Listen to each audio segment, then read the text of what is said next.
Hello and welcome. I'm your host, Elizibar, and we're just going to talk about Grail books.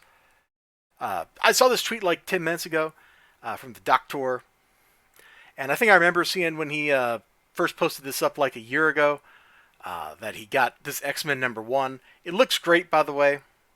I would never handle it. I would just leave it in the slab forever, which is kind of bad because I believe books should be read. They're meant to be flipped through by people. But it got me thinking, I'm in a kind of a nostalgic mood. And it got me thinking, if I could get one comic book, what would it be? There's really only one choice. There's a lot of possibilities, like, oh, first appearance of Wolverine, that'd be super cool, that Hulk book. If price is no object, what about Action Comics #1? First appearance of Batman and Detective Comics. What about whatever the Marvel book was it Tales of Suspense? I forget. Whatever the Marvel book was where Namor the Submariner battles the Human Torch. I've read that in digital format. That's actually a pretty interesting book. No, no, no, no, no. There's one comic book character that I like more than most any others, and it's Spider-Man. So if I had like a Holy Grail book, this would probably be it. I'll never own this. I'll never own any of those aforementioned books. They're all too expensive. Once your comic book starts costing more than like a couple $100, I am out of the market. I can buy half of a car, brand new car. I could buy a whole used car for these kind of prices. And I'll never chase like Grail books like that. And that got me thinking. That got me thinking. I don't think I value the books the same way that somebody who collects key books or goes after like the Holy Grail, is chasing the white whale or whatever. Because for me, comic books are about what I associate the book with. I can tell you a story for pretty much every comic book I own. All however many thousand it is, it's 2 or 3 thousand by now probably. I'd have to consult CLZ and tell you.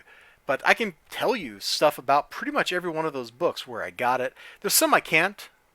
Uh, that happens. You don't remember everything. But a lot of the books I can. Like this one. This one has got probably the most sentimental attachment to me. Now, it starts off, it's actually a pretty cool book. And when I was a kid, when I first owned this thing, like 1990, it blew my mind. It absolutely did. Because you got this dude who doesn't really have powers. He's just using like stage magic and he's defeating Spider-Man. He's messing with his mind. And in a world where all the Spider-Man books I had looked at was Spider-Man fighting dudes with powers, whether it's like Tombstone or Hammerhead, who are kind of on the lower end of the power scale, or Rhino, Scorpion, Venom, like Spider Slayers, that kind of stuff. Like that's what I was used to. And seeing Spider-Man just fighting a guy who uses magic, stage magic, blew my mind. So this book, and I've told this story on stream before, probably, I think, at least once. As a kid, I was at this store called Jellies in Hawaii, and it was in Mililani. I was talking to Edwin Boyette on Twitter like a year, maybe 2 years ago now. Jellies is out of business. They actually moved from where they were. They were apparently a chain, and there were two of them for a while. But the one in Mililani moved down to Pearl City near the Pearl Ridge Shopping Mall, and then they went out of business a few years ago. But it was kind of like the nerd mecca. You could buy RPG stuff, board games, miniatures, comic books, video games, cards. You name some kind of nerdy habit,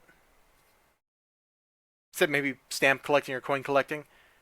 They probably had you covered, man. I bought a bunch of BattleTech stuff there over the years. I bought North and South for the NES there, and I bought this there. The day I bought this, I went in there with my dad. It was probably on the weekend. I remember it being kind of towards getting late in the afternoon. The sun was getting low in the sky, and I wanted to buy. And somehow I talked him into it. The oldest Spider-Man book they had. This is it. This is like late 70s. I forget the year exactly. Hold on. 1979. So December 1979 is the date that's on this thing. It's probably like $5 or something. How I talked my dad into it, I'm not really sure, but somehow I did, and I got the book, and I read the book, and I loved the book, and now I have that great memory. Anytime I see this book, it reminds me of being a kid in Hawaii, simpler times. It's those great nostalgia feels. Reminds me of my dad, how awesome he was. all that kind of stuff. So for me, I think that's the real value I place on comic books, which means I guess I already technically own whatever my Grail comic is because I view these things as something that reminds me of other things. These are physical tokens to unlock memories. I can tell you memories about a lot of stuff, you know? I could tell you about this statuette. I could tell you about, well, I guess those cards would be kind of boring because they have the same story as the statuette, but I could tell you about those. I can tell you about tons of the artifacts that I have. So I don't think I chase keys and that kind of stuff the same way other people do. And I want to turn that question around on you. If you've made it this far in the video, which I hope you did, I hope you did. Uh, what kind of what kind of comic book collector or just collector of things in general are you? Do you chase like, oh, this is a cool thing and it's beautiful and I want that? Do you chase for completion? I'm kind of a completionist too. Like I would really like to have a complete run of Amazing Spider-Man, for example. I never will, but that would be really cool. So are you a completionist? Do you just search out like the key things? I got to own the first of something, like that kind of stuff. I got to own this weird misprint, which hunting misprints is actually kind of cool too. Or are you like me and you kind of view these things in terms of what they mean to you personally? I'm just curious. If you have like a cool story or something, I would love to hear. You can leave it in the comments. You can leave a link to a video where you talk about something like that in the comments. This is really just me wanting to see how you feel, how other people feel about this kind of stuff. You all take care of yourselves. You have a great day. Remember to like, comment, subscribe, all that good stuff. I sure hope to see you again next time. Until then, bye-bye.